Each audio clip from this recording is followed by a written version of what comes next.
Hello. Hello. I am Elisa Sanders, and I am your Seize the Day coach. Hi guys, how are you doing tonight? I hope your day has been doing good, and I hope everything has been well with you today. My day has been kind of low-key and chill and busy. Because I've been doing a little work today, not as much as I should have, but just a little bit.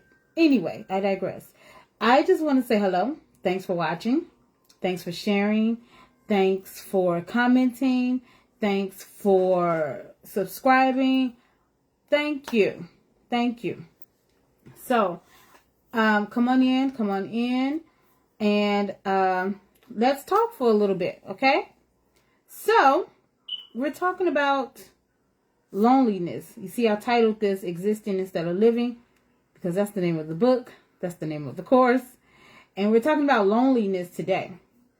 And so we've been talking about being consistent, and we've been doing a lot of that. Excuse me. Because I'm definitely on a journey to be consistent myself, because that was something I struggled with in the past. But we're talking about loneliness and existing instead of living. Because I found out that I was doing a lot of existing, but not enough living, right? I was not living. I was existing in this life, but I wasn't truly living. You know, I had moments of maybe living was going on, you know, but let me fix the camera a little bit, guys. That didn't really help, but okay. So anyway, I was doing a lot of existing. I was just here, going through the motions. Have you felt that way? Let me know, because I want to know. I want to see if we are, you know, somewhere on the same wavelength, you know, the same path. Well, different paths, of course, but, you know, if we've been through some of the same stuff. So, last night, well, you could say probably early this morning, right? I was up, and it was not the time to be awake. Should be sleeping at that time. But I couldn't get to sleep. And I had something on my mind. And I could not shake it. It was a thought that I was having. And I didn't even know why I was having the thought. I'm like, what is going on? And some things just started to come up. You know, God just started dealing with me on some things, right? So, and at the root was loneliness. But loneliness is not the root of it all. It's like a symptom. So, but I wasn't feeling lonely in that moment. But it brought me back to moments in my life to where I had been lonely. And when I say it did not feel good, because I didn't want to go there and feel those feels. I did not want to feel those feels. I was not happy, okay? But I was thinking about, well, you guys know a little bit of my story, right? And how I got to be in that state of being existing and not living. You know, I was surviving, but I wasn't really thriving, you know. And just, you know, think trauma, you know, being molested, and I was very insecure, and I had low self-esteem, and which brings me to the loneliness. So, a little bit of a story time. Probably won't give you all of it. You're going to have to read the book for that. I'll give you some of it, though. But this is part of my testimony. So I was thinking about somebody who I had a crush on. Don't even know why I was thinking about him, because I don't normally just think about him, you know.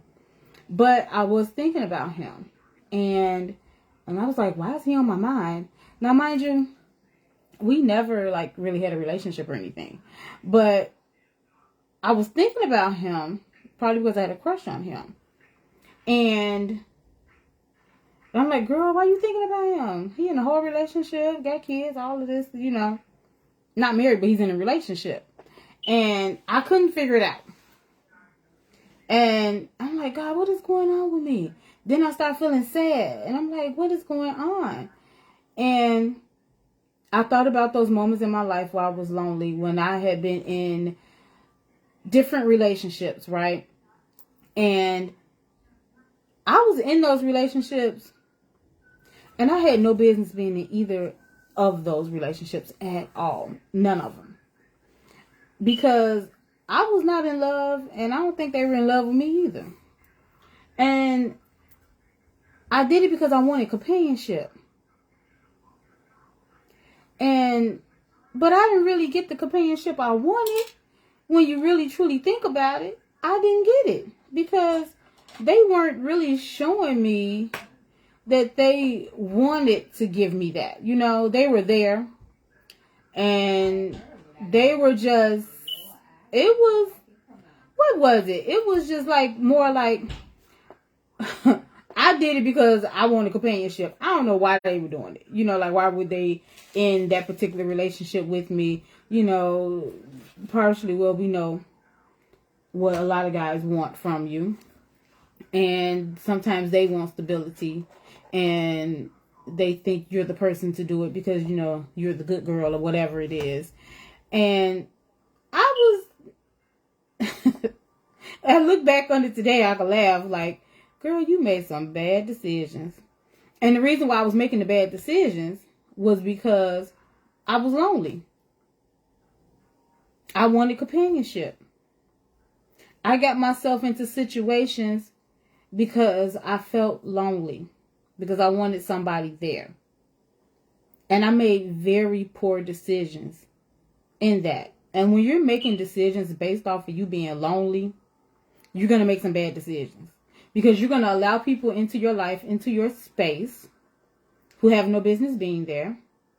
They're not good for you. They're not adding to you. They're just there. And then you're not going to really be happy. And so you're just kind of going through the motions. Have you ever been in a relationship and just was going through the motions because you were in that relationship? I have. And I'm pretty sure some of you have too. And I don't know why I couldn't, well, you know, like so many people. We can't seem to understand in the moment when we're going through it. You know, we don't understand that we don't have to seek out love and companionship from people. You know, and especially we end up getting it from the wrong people. You end up in situations that you do not want to be in, situations that are horrible for you, and you still can't understand, like, I can't find anybody. Well, first of all, you looking in the wrong place. Look to God first. He's the one who said, I will never leave you nor forsake you. Even when you mess up 50 times, he's still there. Because he loves you. Because he wants you to come back to him. And so I went through that off and on throughout my life. But I know that I was making poor decisions. And I had a hard time with that. See, because I was a little different. Because remember, I told you about like how I changed after, you know, I went through that period in my life, you know, and I was molested and all of that. And I became very introverted, excuse me, very introverted and very shy and timid. And I was not assertive. I had low self-esteem. And then, you know, I started gaining weight. And I didn't feel good about myself. I had moments where I did not think I was pretty. And I didn't look like the other girls, you know, and the guys were going for those girls and they weren't going for me. And so I had got so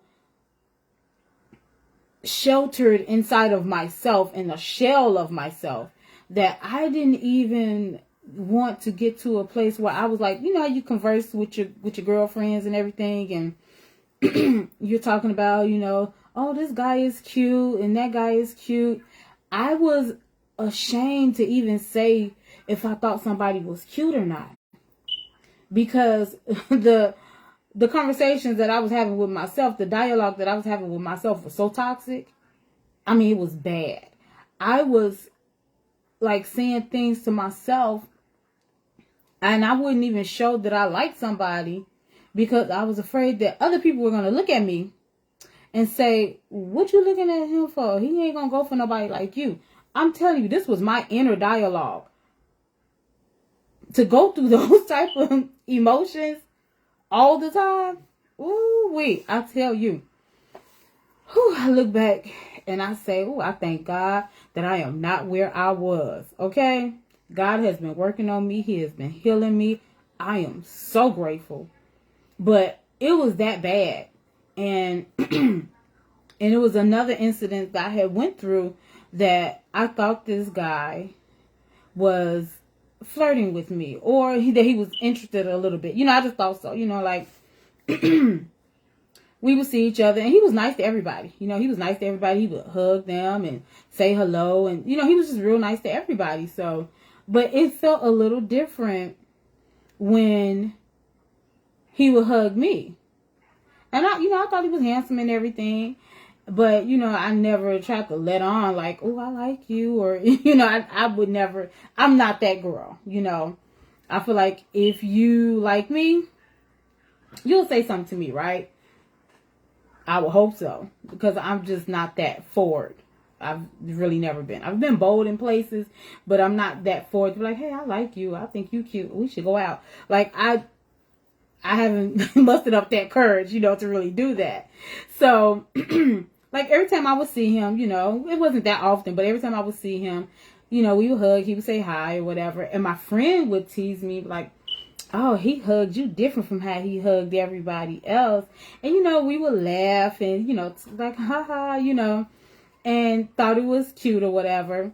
And so I'm like, okay, well, because I was feeling that. And then she would say it. So I'm like, okay, well, yeah, okay, like, that is what's happening, you know. Maybe he is a little interested. Fast forward, probably like a few months. I can laugh now, but I was hurt at first. And I was confused. So, one day, I noticed things had changed. He wasn't like, things just felt different. Okay? And so, I ended up talking, my friend and I, we were talking. And she said, oh, he called me. I'm like, oh, he called you? Like, really? Like, yeah, and he was saying, you know, I guess he was interested in her, you know, like that he liked her and all this, you know, like he wanted her.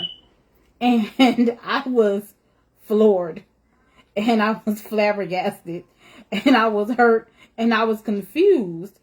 And so then I'm like, I'm like, I could have sworn he liked me. And I'm like, man. So I felt so stupid. Because I was like, wow, this whole time, I'm thinking he liking me.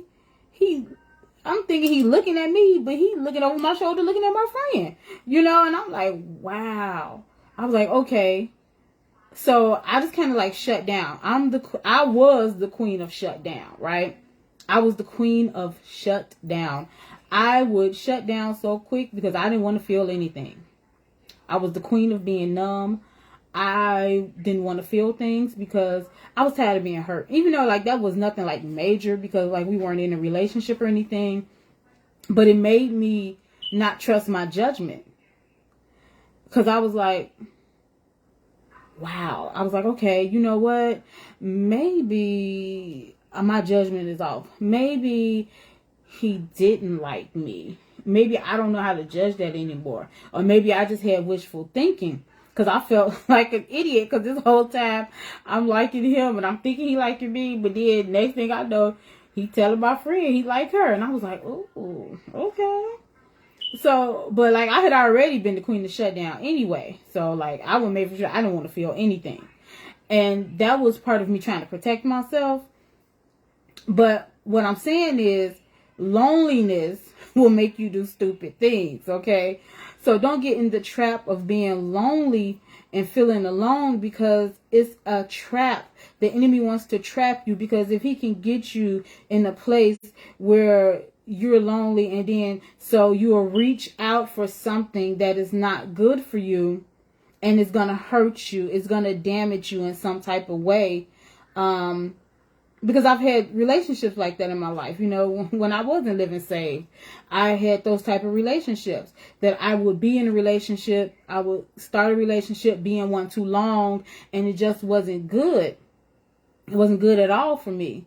But those type of incidents, like even with the guy, I'm thinking he likes me, but I find out he really doesn't like me. And, you know, it made me not trust myself.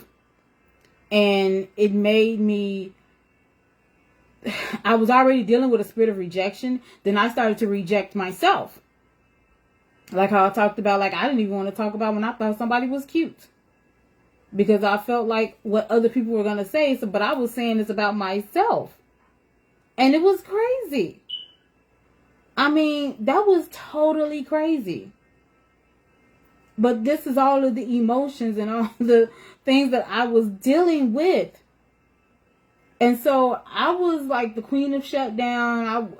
I already was having all other issues, you know, because we're talking about existing versus living. But those moments when I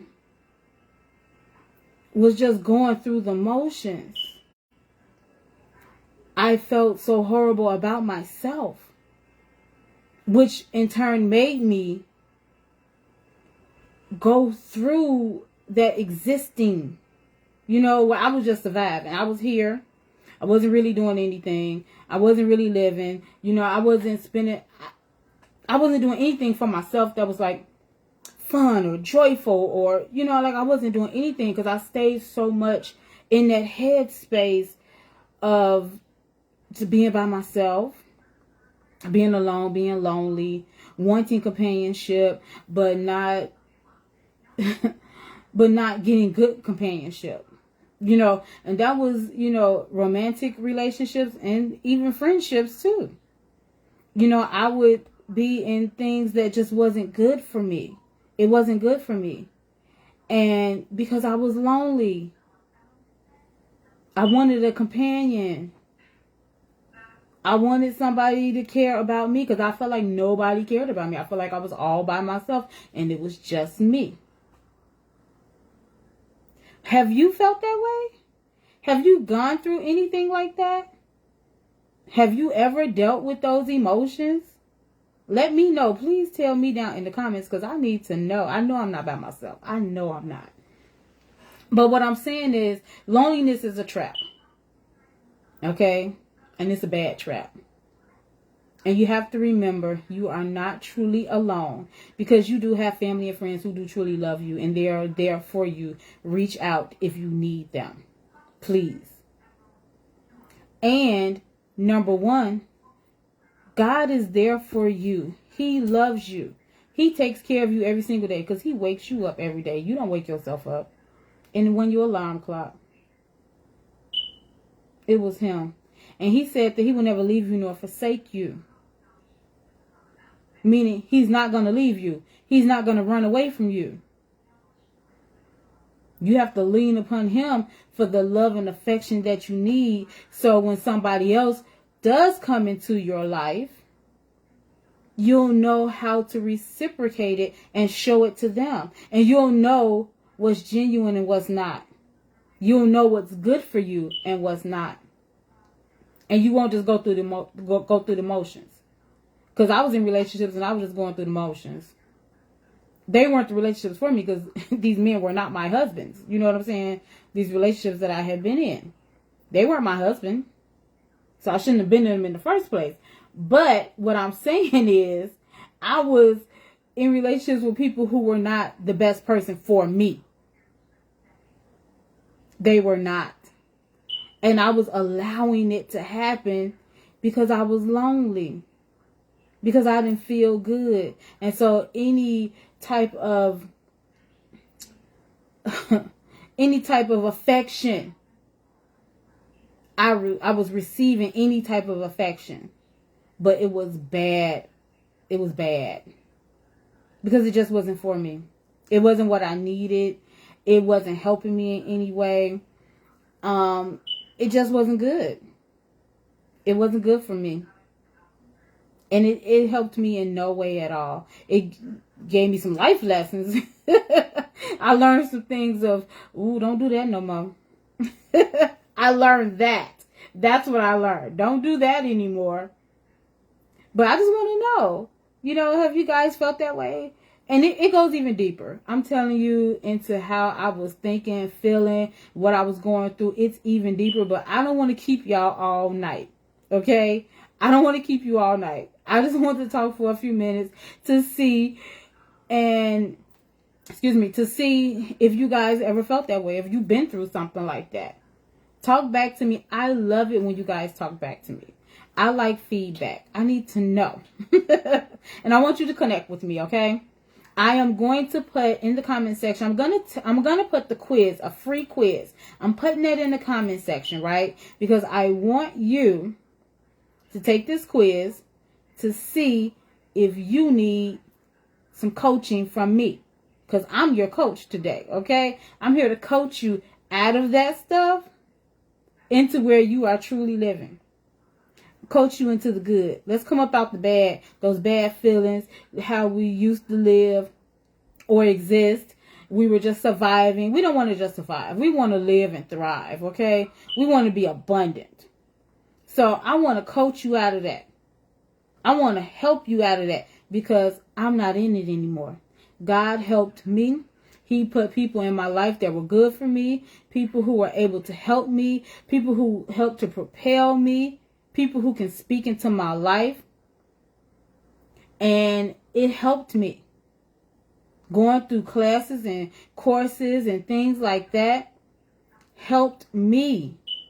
So I am here to help you because I don't want you to go through that any longer. You deserve better. You deserve better and you deserve to live.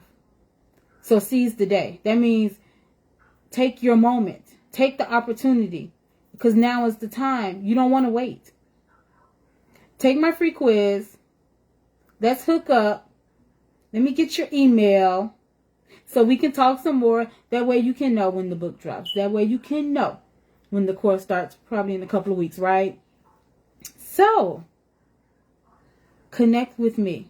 And I will see you soon. I want you to have a good, sweet, restful night. Okay? And I just want to say God bless. Bye.